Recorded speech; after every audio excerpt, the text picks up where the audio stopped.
अस्मै श्री गुरुवे नमः। नमस्कार साथियों, स्वागत है। मैं जाह्नवी शुक्ला स्वागत करती हूँ आप सभी संस्कृत साथियों का अपने यूट्यूब चैनल उदयाचलम संस्थान में। साथियों, हम लोग सीधे टू द पॉइंट पे आ जाते हैं। तो हम लोग रुचिरा कक्षा 6 के अंतर्गत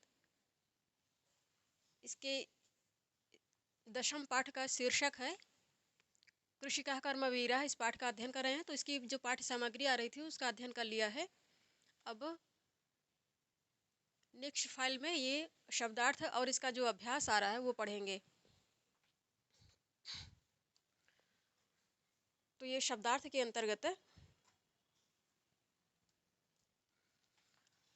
पहले शब्दार्थ पढ़ लेते हैं, फिर इसके अभ्यास पोर्शन पे आते हैं। तो शब्दार्थ में तपतु, तप, तपाए, जलाए, में बर्न, इसको इंग्लिश में कहेंगे विपुलम, अत्यधिक, इन लार्ज अमाउंट, इसको इंग्लिश में कहेंगे कर्मठव, निरंतर, क्रियाशील को कर्मठव कहेंगे, एक्टिव इंग्लिश में कहेंगे इसको सस्वेदम, पसीने से युक्त, full of sweats, full of sweat, पद, पदत्राणे, पदत्राणे, जूते, यहाँ जोड़ी है, जूतों की जोड़ी, शूज इंग्लिश में कहेंगे वसनानी, कपड़े, क्लॉथ्स, जीर्णम पुराना, ओल्ड इसको कहेंगे, वारयितुम दूर करने में, दूर करने में, इन रिमूविंग इंग्लिश में कहेंगे क्षमम समर्थ, इंग्लिश में इसको एबल कहेंगे।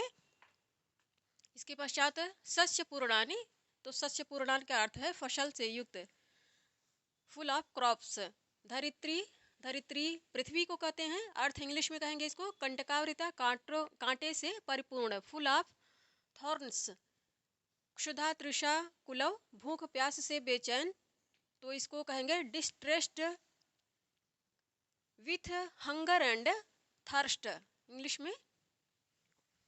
तो ये हो गया शब्दार्थ। अब एक्सरसाइज जो इसके अंतर्गत आ रहा है वो पढ़ेंगे।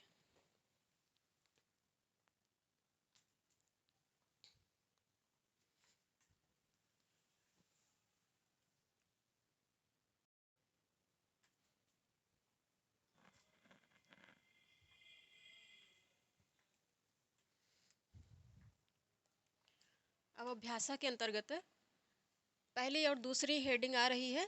शब्दार्थ हम लोगों ने पढ़ लिया, अभ्यास आ रहा है। तो ये पहली हेडिंग है और ये दूसरी हेडिंग है। पहली हेडिंग के अंतर्गत दे रहे हैं उच्चारणम कुरुत। उच्चारण प्रथमांत है, कुरुत मध्यम पुरुष की क्रिया है, मध्यम पुरुष बहुवचन में। तो इसका उच्चारण करना है, हम लोग पढ़ लेते हैं। सूर्यस्तपतु, सूर्यस्तपतु इसका अर्थ है कि सूर्य चाहे कितना ही तपे, कितना ही तपे या कितनी ही गर्मी बरसाए, ये भी इसका भावार्थ निकलेगा। जीर्णम, जीर्णम का अर्थ है टूटा फूटा, शीतकाले भी, तो इसका अर्थ है कि ठंड में भी, ठंड ऋतु में भी। वारयितुम इसका अर्थ है रोकने के लिए या रोकने में, ग्रीष्म, तो इसका अर्थ है कि ग्रीष्म ऋतु में। सस्य पूर्णानी, सस्य पूर्णानी का अर्थ है फसल, फसल से युक्त। पदत्राणे, पदत्राणे या पादत्राणे भी इसको कह सकते हैं, तो इसका अर्थ है कि जूते। कंटकावृता, कंटकावृता का अर्थ होगा कांटे से पूर्ण, अर्थात झाड़ियाँ कांटे इत्यादि से पूर्ण या उनसे ढकी हुई। क्षुधा तृषा कुलव, तो इसका अर्थ है भूख और प्यास से व्याकुल। इसके पश्चात जो हेडिंग है इसमें मिलान करना है, वाक्यों को जोड़ना है। श्लोक में देखकर वाक्यों को जोड़ना है। श्लोक सामने रखेंगे तो ये अपने आप हल हो जाएंगे। श्लोकांशान योजयत, ये क है, ये ख है। क ख में जो उचित वाक्य हैं, इनका जो अंश है वाक्यांश, उन्हीं को मिला देना है और वाक्य को पूर्ण कर देना है। तो गृहम, गृहम जीर्णम न वर्षासु, गृहम जीर्णम अर्थात जीर्ण शीर्ण घर, वर्षासु वर्षा में, क्या करने में, गृहम जीर्णम न वर्षासु, जीर्ण घर, जीर्ण टूटे फूटे घर, वर्षा ऋतु में क्या करने में समर्थ नहीं हो पाते हैं, तो वृष्टिम वारयितुम क्षमम, टूटे फूटे घर या जीर्ण शीर्ण घर होने के कारण वर्षा ऋतु में वे बारिश के पानी को रोकने में समर्थ नहीं होते हैं, नहीं रोक पाते हैं। अब दूसरा है हलेन च कुदालेन, तो हल और कुदाली से क्या करते हैं किसान, किसान और उसकी पत्नी क्या करते हैं। हलेन च कुदालेन तौ क्षेत्राणि कर्षतः, हल और कुदाल से दोनों, तौ, तौ दो के अर्थ में है, स तौते, किसान और उसकी पत्नी क्लियर है, हल और कुदाल से दोनों खेत को जोतते हैं। दो हैं इसलिए क्रिया भी दो आ रही है, दो वचन में आ रही है। पादयोर्न पदत्राणे, पैरों में जूते नहीं होते हैं, और शरीरे वसनानि नो, न पैरों में जूते होते हैं और न तन पर कपड़े होते हैं। तयो श्रमेण क्षेत्राणि, उनके परिश्रम से, दोनों के परिश्रम से क्या होता है, तो सस्य पूर्णानि सर्वदा, दोनों के परिश्रम से खेत जो होते हैं वो फसल से लहलहाते हैं या सदैव फसल से युक्त रहते हैं। धरित्री सरसा जाता, कैसे, या शुष्का कंटकावृता, किसान जहाँ खड़ा हो जाता है, कर्मठ किसान जहाँ खड़ा हो गया तो कितनी भी बंजर जमीन हो, ऊसर पापर हो, वो सब सरस हो जाती है, सब कृषि योग्य हो जाती है। यही कहने का अर्थ है। ये हो गया मिलान। तो ये इनका, ये वाक्यों को पढ़ा, फिर इनके भावार्थ को भी पढ़ लिया, इनका भावार्थ क्या है इस प्रकार। तो ये दो पहली हेडिंग हो गई, ये दूसरी। अब अन्य हेडिंगें पढ़ेंगे।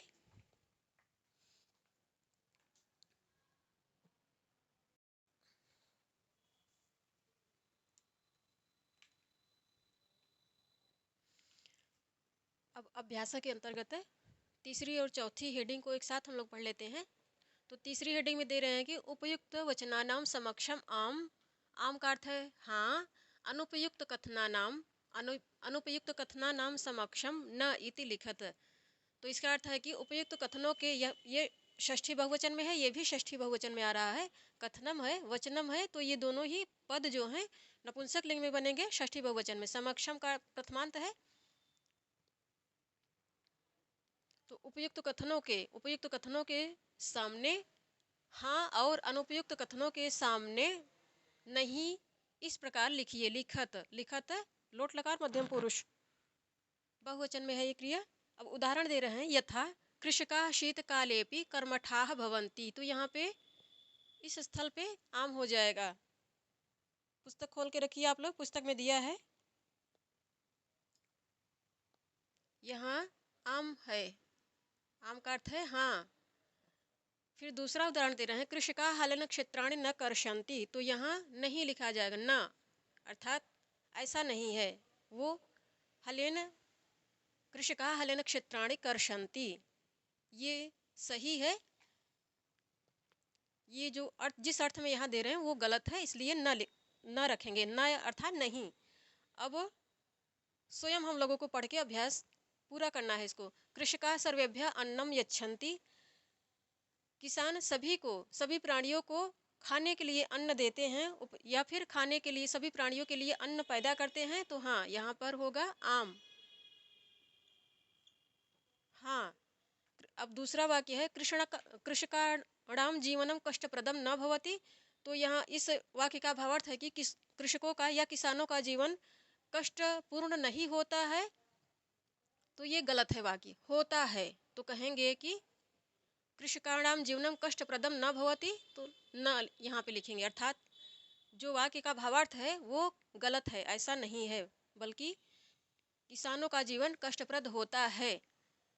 तो यदि होता है यहाँ पे आम लिख देंगे तो वाक्य का भावार्थ उल्टा हो जाएगा। इसका अर्थ हो जाएगा कि किसानों का जीवन कष्टप्रद नहीं होता है, जबकि होता है। तो इसलिए जब न लिख देंगे तब इस वाक्य का भावार्थ हो जाएगा कि हाँ, किसानों का जो जीवन है, इस वाक्य का भावार्थ है किसानों का जीवन कष्टप्रद नहीं होता है। तो कहेंगे कि नहीं, यह वाक्य गलत है, उनका जीवन कष्टप्रद होता है।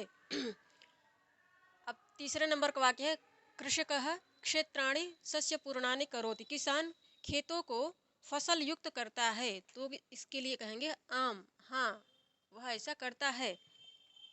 शीते शरीरे कंपनम न भवति, शीतकाल में किसान के शरीर में कंपन नहीं होता है, ठंड से उसका शरीर कांपता नहीं है।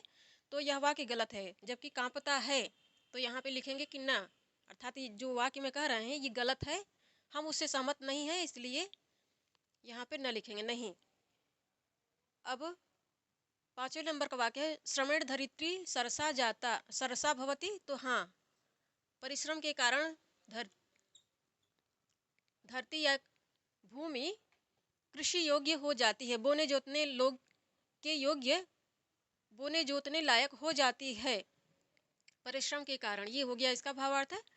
अब चौथे नंबर का है मंजूषातः पर्यायवाची पदानि चित्वा। तो यहाँ कहा जा रहा है कि बॉक्स में दिए गए, बॉक्स में या कोष्ठक में दिए गए, कोष्ठक में क्या है, तो ये सारे वाक्य बॉक्स में हैं, ये हो गए बॉक्स में। इसी बॉक्स की बात कर रहे हैं कि मंजूषातः या कोष्ठक में, कोष्ठक से पर्यायवाची पदों को चुनकर लिखिए या लिखो। मंजूषातः ये पंचम्यंत है, तहसील प्रत्यय लग रहा है यहाँ पे। तह पर्यायवाची पदान ये प्रथमा में नहीं आएगा, ये द्वितीय बहुवचन में आएगा। यदि नपुंसक लिंग देख के इसे सोचे कि प्रथमा बहुवचन में कर दें, प्रथमा बहुवचन में कहेंगे तो वाक्य बैठेगा नहीं ठीक से, भावार्थ ठीक से नहीं निकलेगा, इसलिए इसको द्वितीय बहुवचन में रखेंगे। मंजूषा तो इसका अर्थ होगा कि कोष्ठक से पदों को, पर्यायवाची पदों को चुनकर लिखिए, पूरा करिए। तो पर्यायवाची पद कौन से हैं इनके? रवि ही, वस्त्राणि, जर्जरम, अधिकम, पृथ्वी, पिपासा। वसनानि, वसनानि का अर्थ क्या है? तो वसनानि का पर्याय होगा वस्त्राणि। वसनानि का अर्थ भी है कपड़े और वस्त्राणि का अर्थ भी है कपड़े। सूर्य, सूर्य का पर्याय क्या है? रवि ही, सूर्य का पर्याय है रवि। सूर्य माने रवि या रवि माने सूर्य, एक ही अर्थ है। तृषा, तृषा का अर्थ है पिपासा, तृषा का अर्थ है पिपासा, प्यासा, प्यास या पिपासा, इसको संस्कृत में कहेंगे पिपासा। विपुलम, विपुलम का अर्थ है अधिकम। जीर्णम, जीर्णम का अर्थ है जर्जरम, जर्जर।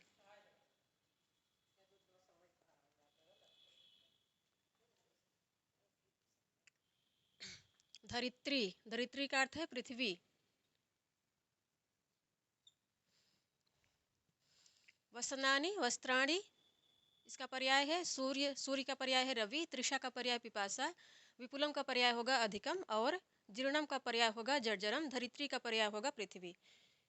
इस प्रकार तीसरी चौथी हेडिंग हो गई। अब इसके पश्चात है पांचवी और छठवीं, दो हेडिंग और है। पुस्तक सामने रखिए आप लोग यहाँ। अब पांचवी और छठवीं हेडिंग हम लोग पढ़ लेते हैं। पांचवी हेडिंग में दे रहे हैं मंजूषातः, मंजूषातः विलोम पदानि चित्वा लिखत। मंजूषातः अर्थात कोष्ठक में दिए गए, कोष्ठक से विलोम पदान, विलोम पदों को चुनकर लिखो। तो विलोम पदों ये नपुंसक लिंग में है, द्वितीय बहुवचन में है, ये पंचम्यंत है, तहसील प्रत्यय लगने के कारण। चित्वा का अर्थ है चुनकर, और ये लोट लकार मध्यम पुरुष बहुवचन में है। तो वाक्य क्या कह रहे हैं, क्या क्या है? तो धनिकम है, नीरसा, अक्षमम, दुखम, शीति, पार्श्वे। 4, 5, 6 इन्हीं कोष्ठक में से, यहाँ ऐसे कोष्ठक बना है पुस्तक में इस प्रकार। कोष्ठक भी इसको कह सकते हैं, बॉक्स भी कह सकते हैं। उपयुक्त वाक्यों के, इन पदों के जो उपयुक्त हो उसी को इसके सामने रखना है। विलोम है, विलोम है तो जो जिसके उपयुक्त विलोम होगा उसी को रखना है। तो सुखम का विलोम क्या होगा? सुखम का विलोम होगा दुखम, यहाँ रखेंगे दुखम। दूरे का विलोम क्या होगा? दूरे, दूरी के अर्थ में आता है दूर, तो पार्श्वे रखेंगे, इसके विलोम पद के रूप में पार्श्वे रखेंगे, पार्श्वे। निर्धनम, निर्धनम जिसके पास धन न हो उसको निर्धनम कहते हैं या निर्धनता कहते हैं। धनाभाव को निर्धनता कहते हैं, तो निर्धनम का होगा धनिकम। निर्धनम का उल्टा धनिकम, निर्धन, धनी। क्षमम, क्षमम अर्थात समर्थ, समर्थ का उल्टा असमर्थ, अक्षमम। ग्रीष्मे, गर्मी का उल्टा क्या होगा? तो गर्मी का उल्टा जाड़ा होता है, वैसे ही ग्रीष्म का उल्टा होगा शीते। ये दोनों ही सप्तमी एक वचन में आ रहे हैं। क्षमम प्रथमांत है, निर्धनम भी प्रथमांत है, दूरी ये सप्तम्यंत है। सरसा, सरसा का उल्टा होगा नीरसा।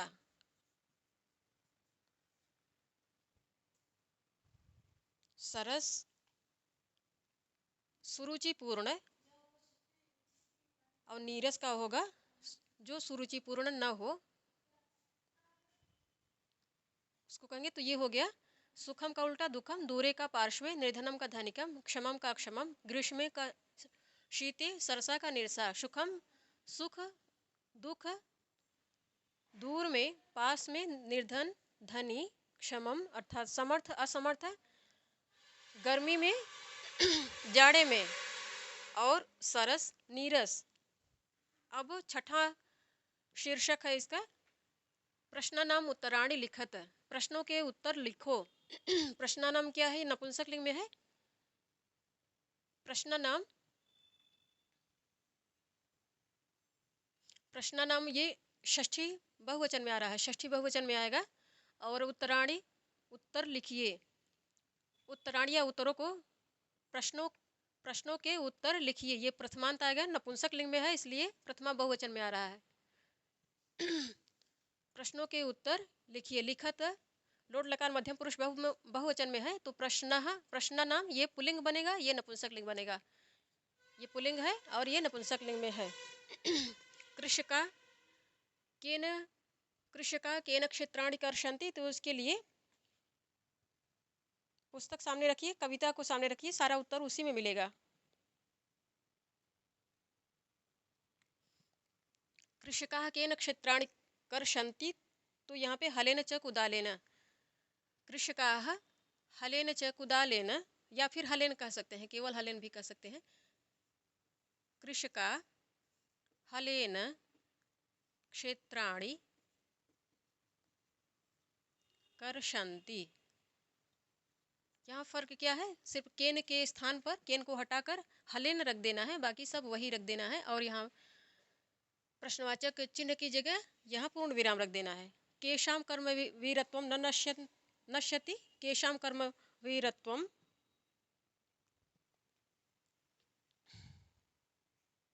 केशाम कर्म वीरत्वम, तो केशाम के स्थान पर कृषिकाणाम, कृषिकाणाम,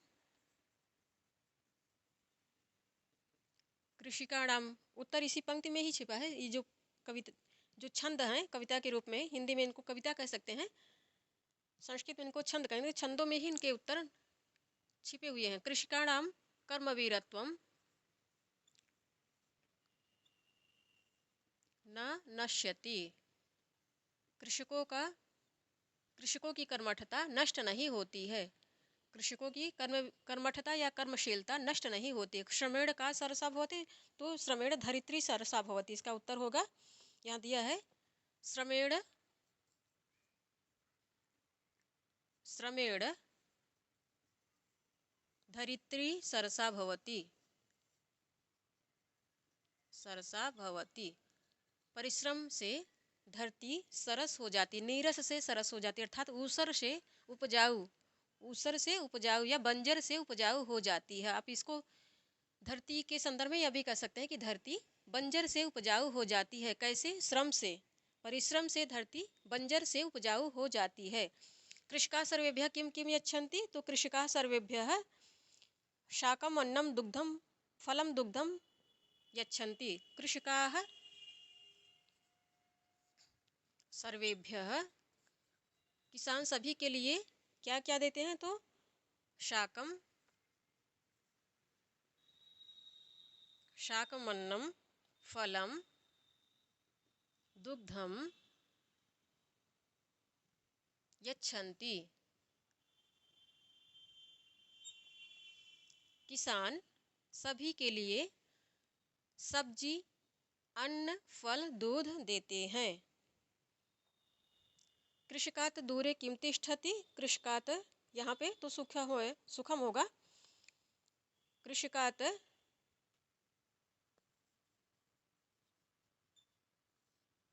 कृषकात दूरे सुखम तिष्ठति, सुख किसानों से दूर रहता है। सुख या फिर आप आराम भी कह सकते हैं, सुख और आराम, या फिर सुख या चैन किसानों से दूर ही रहता है, रहा करता है। ये हो गया इसका भावार्थ। यहाँ से कृषका के नक्षत्राणि कर्षन्ति, कृषका किसान किससे खेतों को जोतते हैं तो किसान हल से खेतों को जोतते हैं। केशम कर्म वीरत्वम न नश्यति, किनकी कर्मठता कर्मशीलता नहीं नष्ट होती है तो कृषिकाणाम कर्मवीरत्वम न नश्यति, किसानों की कर्मठता नहीं नष्ट होती है। श्रमेण का सरसा भवति, परिश्रम से कौन सरस हो जाती है या उपजाऊ हो जाती है तो श्रमेण धरित्री सरसा भवति, श्रमेण परिश्रम से धरती उपजाऊ हो जाती है, बोने जोतने लायक हो जाती है, या फिर उपजाऊ हो जाती है भी कह सकते हैं, उपजाऊ हो जाती है, बोने जोतने लायक हो जाती है। कृषका सर्वेभ्यः किम किम यच्छन्ति, किसान सभी के लिए क्या क्या देते हैं तो कृषका सर्वेभ्यः शाकम अन्नम फलम दुग्धम यच्छन्ति, किसान सभी के लिए या सभी को सब्जी अन्न फल दूध, सब्जी अन्न फल और दूध देते हैं या सब्जी अन्न फल दूध इत्यादि देते हैं। कृषकात दूरे किम तिष्ठति, किसानों से क्या दूर ही रहा करता है तो कृषकात दूरे सुखम तिष्ठति, किसानों से सुख या चैन दूर रहा करता है। तो ये हम लोगों ने रुचिरा कक्षा 6 या फिर एनसीईआरटी कक्षा 6 की जो पुस्तक रुचिरा है, इसके 10वें चैप्टर का 10वें पाठ का अध्ययन हम लोगों ने कर लिया। इसकी जो पाठ्य सामग्री आ रही थी उसको भी पढ़ लिया, इस अभ्यास जो आ रहा था वो भी पढ़ लिया। ये हो गया, पूरा हो गया। आप लोग इसको अभ्यास करिए अच्छे से, तैयारी अच्छे से करिए। धन्यवाद साथियों आप सभी का।